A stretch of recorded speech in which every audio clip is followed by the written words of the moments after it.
Gjatë viteve 60, burgu i Alcatrazit fitoi një reputacion si burgu më i izoluar dhe më i largët në planet. Vendodhja e ishullit të bënte të pamundur çdo arratisje. Gjatë gjithë historisë, 36 të burgosur përpoqën të arratiseshin, por asnjëri prej tyre nuk mbijetoi ose nuk ja doli. Megjithatë, kjo nuk ishte e vërtetë në qershor të vitit 1962. 3 të burgosur u përpoqën të dilnin nga shkëmbi, duke u hedhur në ujërat famkeq të ftohta të gjirit të San Franciscos. Ata nuk u panë më kurrë dhe askush nuk e dinte çfarë kishte ndodhur, derisa policia mori një letër misterioze në janar të vitit 2018. Zyrtarët lokal besojnë se ata u mbytën, por ka të dhëna që sugjerojnë se ata në fakt mbijetuan dhe u larguan. Në vitin 2018, një letër e veçantë bëri që FBI-a të rihapte këtë hetim. Sinqerisht, Morris ka fituar një reputacion për mendjen e tij të madhe. Në moshën 11 vjeçare, ai mbeti jetim dhe filloi të lëvizte nga një shtëpi kujdestarie në tjetrën. Ai mësoi pavarësinë dhe vetë mbështetjen gjatë atyre viteve, por kishte një prirje për të futur në telashe. Kur ishte 13 vjeç, ai u dënua për herë të parë për një krim. Pavarësisht gjithçkaje, askush nuk mund ta kishte parashikuar se ai do të ishte mendja pas përpjekjes më të madhe për arratisje nga burgu i Alcatrazit. Ndërsa rritej, Franklin Morris vazhdoi të merrte pjesë në aktivitete kriminale. Ai kaloi disa kohë në burgja në mbanvendit, madje duke përfunduar në Alcatrazin e Jugut në Louisiana. Ai kishte qenë duke vuajtur një dekadë për grabitje kur u arratis nga burgu shtetëror. Franklin Morris e dinte se ishte e pamundur të kryente një arratisje nga burgu i vetëm. Ai duhet të gjente një ekip për ta ndihmuar në këtë përpjekje. Kur arriti në shkëmb, ai u bashkua me Alan West dhe John dhe Clarence Angelin. Ata ishin të burgosur në burgun e Atlantës. Vëllezërit u përpoqën të arratisen disa herë. Në fund, personat përgjegjës menduan se ata do të ishin më mirë në një burg me siguri maksimale si Alcatraz. Ata u misuan me Franklin Morris dhe Alan West gjatë kohës së tyre së bashku. Të katërt, ata kishin shumë përvojë në arratisje ose përpjekje për arratisje në të kaluarën. Ata bashkuan burimet e tyre dhe filluan të hartonin një plan për të bërë të pamundurën. Ata do të arratiseshin nga Alcatrazi. Plani që ata hartuan nuk ishte i komplikuar, por a mund të realizonin vërtet? Për një gjë atyre u duhej koordinim perfekt nëse donin të bënin këtë të funksiononte. Nuk ishte hera e parë që të burgoserit përpiqeshin të arratiseshin. Në fakt, më shumë se 30 persona u përpoqën të arratiseshin nga shkëmbi para tyre. Asnjëri prej tyre nuk ja doli. Të burgosurit e Alcatrazit bënin mobilje, këpucë dhe rroba për ushtrinë amerikane në atë kohë. Ekipi përbëj nga shkelës jo të dhunshëm që konsideroi rrallë në Alcatraz. Kjo u dha atyre avantazhin e të qenit më pak të dyshimtë se të tjerët. Ata filluan të vinin planin në lëvizje pak nga pak. Ishte e vështirë, por ata kishin një plan të shkëlqyer. Ata nuk planifikuan vetëm të arratiseshin nga kjo fortesë, por donin të linin kukulla në vendin e tyre. Nuk mjaftonte të arratiseshin nga Alcatrazi, sepse u duhet të gjenin një mënyrë për të lënë ishullin. Në atë kohë, rojtë e burgut ishin të udhëzuar të qëllonin në vend. Siç mund ta shihni, burrat e dinin me çfarë po përballeshin. Antarët e ekipit u caktuan me detyra të ndryshme. Megjithatë, secili prej tyre duhet të gjente një mënyrë për të dalë nga qelitë e tyre kur të vinte koha për t'u arratisur. Vëllezërit Anglin u ngarkuan me përgjegjësinë për të bërë kokat e rreme që do të linin në shtretërit e tyre. Ata u bën parafërsisht nga letra higjienike, sapun, dyll dhe flokë të vërtet njerëzor nga berberhana e burgut.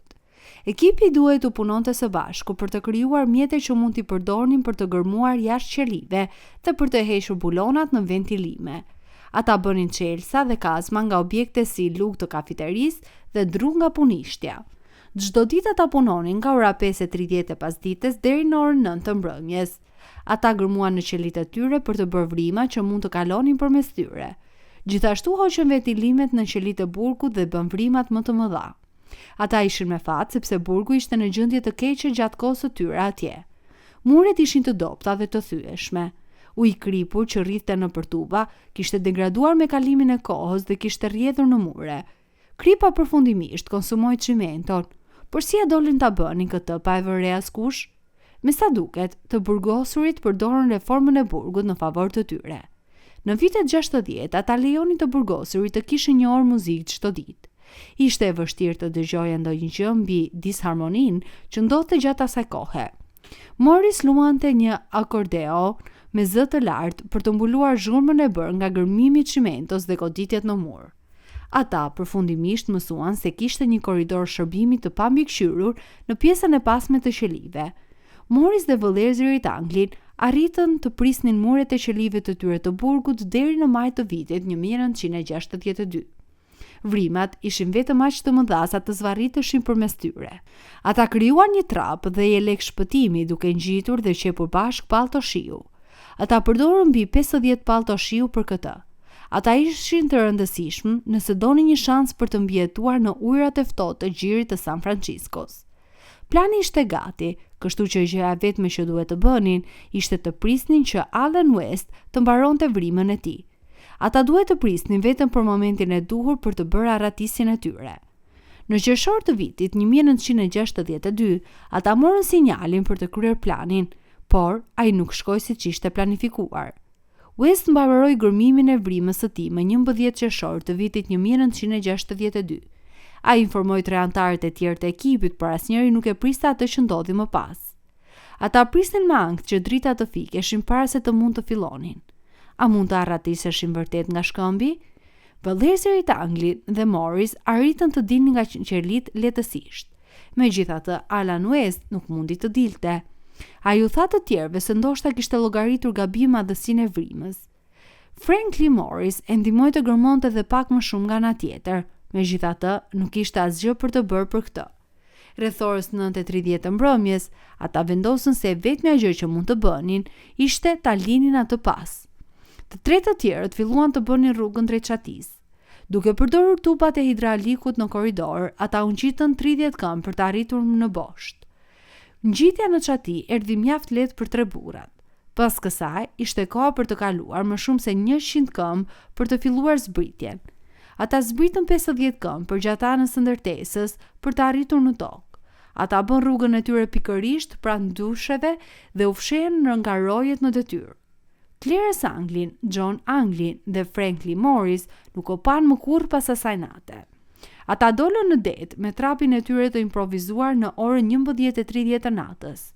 Autoritetet e burgut vuan re se ata mungonin vetëm të nesërmen në mëngjes. Të gjithë të burgosurit u zgjuan nga zhurma e sirenave të forta. Ata ishin të hutuar sepse nuk mendonin se dikush do të përpiqej të arratisej. Alan West nuk u dorëzua, me sa duket. Ata tashmë e kishin lënë pas, por ai vazhdoi të gërmonte vrimën për të kaluar përmes saj. Ai ja doli. Ai ishte entuziasmuar të linte qelin dhe të ndiqte të tjerët. Pasi la qelin, ai bëri rrugën drejt çatisë. Megjithatë, tre burrat nuk ishin askund në horizont. Ai nuk kishte një trap me vete dhe as dikëm për ta ndihmuar. Kishte dy zgjidhje, të notonte ose të kthej në qelin e tij. Ai u kthye në vete dhe mori vendimin për të kthyer vetëm në qeli. Ai e dinte se ata do të zbulonin arratisje në mëngjes. Autoritetet kërkuan çdo pëllëm të burgut pasi ngritën alarmin të nesërmen në mëngjes. West nuk kishte zgjidhje tjetër veç se të bashkëpunonte plotësisht. Ai u tha atyre çfarë dinte, por ne nuk e dim nëse ai vërtet tregoi gjithçka. Ai u tha atyre se plani ishte të shkonin në ishullin Angel, të vitnin një makinë, të merrnin disa rroba dhe të ndaheshin. Ata kishin një problem me këtë rrëfim. Nuk u raportuan makina të humbura ose të vjedhura në ishull.